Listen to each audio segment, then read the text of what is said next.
ऋषिकेश तो आसपास के कई राज्यों के लिए, वहां के लोगों के लिए पर्यटन का सबसे महत्वपूर्ण केंद्र है।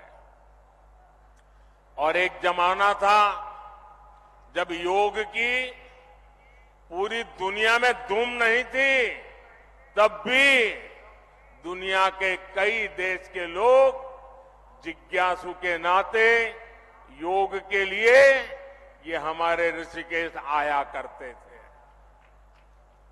मुझे याद है, बहुत पुरानी घटना है, मैं एक बार यूएसए गया था। अब मुझे वो इतना इंटीरियर इलाके में मैं गया था कि मुझे कोई वेजिटेरियन खाना में तलाश रहा था। अब मुझे कहीं अता पता ही नहीं मिल रहा था इतने में एक छोटी सी दुकान में एक अमेरिकन नागरिक छोटी दुकान लेके बैठा हुआ था, लेकिन उसके गले में 3-4 रुद्राक्ष की मालाएं थी। तो मैं उसके पास चला गया, तो उसने भी नमस्ते करके मुझे मेरा स्वागत किया। फिर मैंने उसको मेरी कठिनाई बताई, तो उसने कहा आप चिंता मत कीजिए, मैं वेजिटेरियन हूं, मैं आपके लिए कोई प्रबंध करता हूं। और उसने मुझे अपने तरीके से कुछ वेजिटेरियन बना के खिलाया। और उस समय मेरी उससे बातें हुई कि आपने सब कहां से सीखा है ये माला वाला?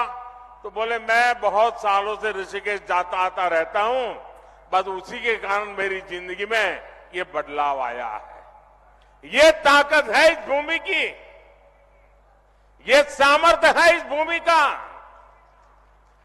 भाइयों बहनों, पर्यटन के क्षेत्र में कोई ऐसा एडवेंचर टूरिज्म हो तो हमारा उत्तराखंड है। राफ्टिंग करना हो युवाओं को यहां है, कैंपिंग करना हो दिलचस्पी अगर उसमें है तो यहां पर है, या फिर आध्यात्म और योग में रुचि रखने वाले व्यक्ति हो, ऋषिकेश आकर हर कोई आनंद से भर जाता है। भाजपा सरकार उत्तराखंड के पर्यटन को बढ़ावा देकर रोजगार के नए अवसर तैयार कर रही है। इसके लिए हमारा फोकस इस बात पर है कि देश के किसी भी हिस्से से पर्यटकों के लिए उत्तराखंड के कोने कोने तक पहुंचना आसान होना चाहिए। इसलिए हम देवभूमि में रोडवेज, रेलवेज, एयरवेज की लगातार सुविधा बढ़ाते जा रहे हैं। यहां ऋषिकेश कर्णप्रयाग रेलवे लाइन पर तेजी से काम चल रहा है। दिल्ली से देहरादून की दूरी भी सिमट रही है।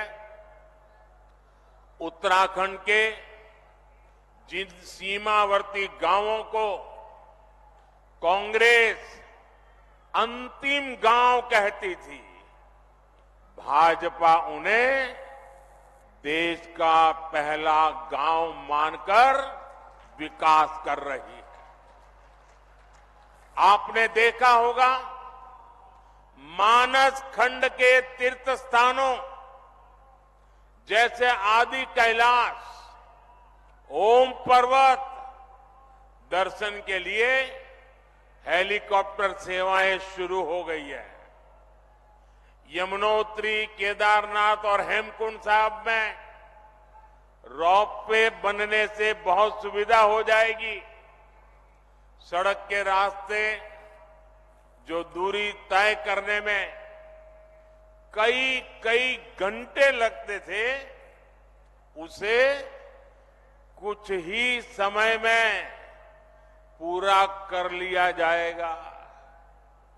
4 धाम परियोजना के तहत केदारनाथ, बद्रीनाथ, गंगोत्री और यमुनोत्री को लगभग 900 किलोमीटर लंबे हाईवे से जोड़ा जा रहा है। इन सब प्रयासों से श्रद्धालुओं को उत्तराखंड पहुंचने में काफी आसानी हो जाएगी।